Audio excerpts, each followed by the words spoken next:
Picture a city torn entirely in two. On one side of the river, an apocalyptic firestorm consumes miles of concrete and steel. Yet 60 yards away, directly across the dark water, untouched neon lights glow over a peaceful, bustling metropolis. This is Shanghai, October 1937.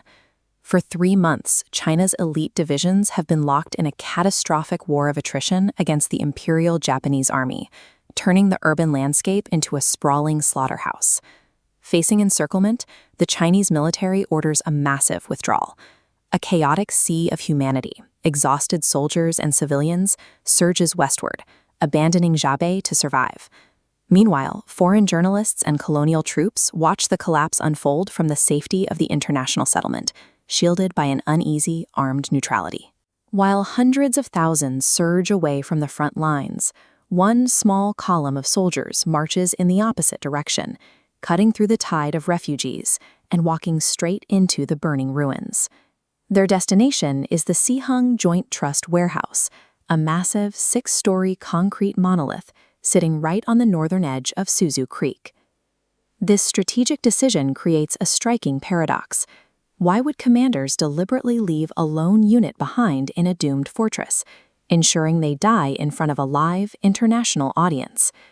The order to hold the warehouse originated with Generalissimo Chiang Kai-shek.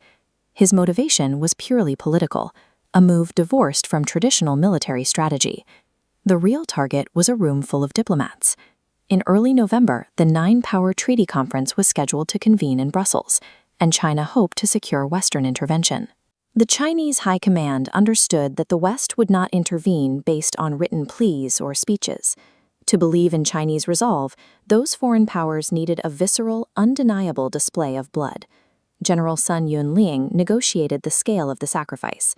He refused to throw away his entire elite division for a diplomatic signal, and eventually the High Command accepted a much smaller cost.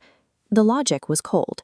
If the objective is to create a spectacle of resistance, the size of the sacrificial lamb is irrelevant. 1 battalion is enough to make the point. Diplomatic desperation effectively hijacked the battlefield. These soldiers were transformed from combatants into geopolitical bargaining chips, tasked with dying loudly enough to be heard across the globe. The designated unit was the Lost Battalion, a force whittled down by months of combat to just 452 men. Most of them were not seasoned veterans. They were green recruits pulled straight from the rural farms of Hubei province and thrown into the gears of an industrialized war.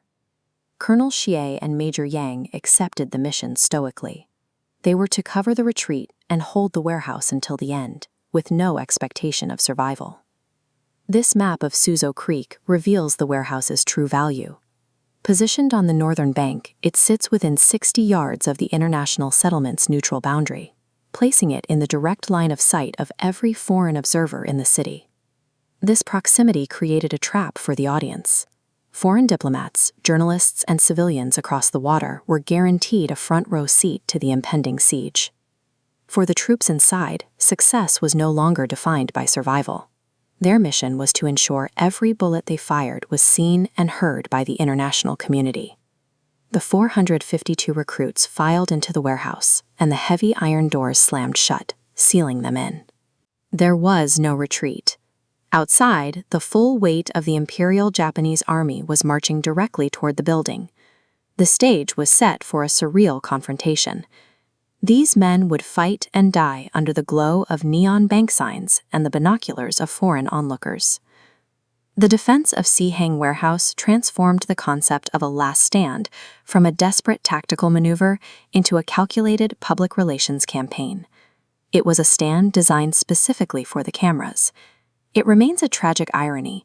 A group of young rural boys were asked to forfeit their lives not to defeat an invading army, but simply to capture the attention of a world watching from the safety of the neon lights.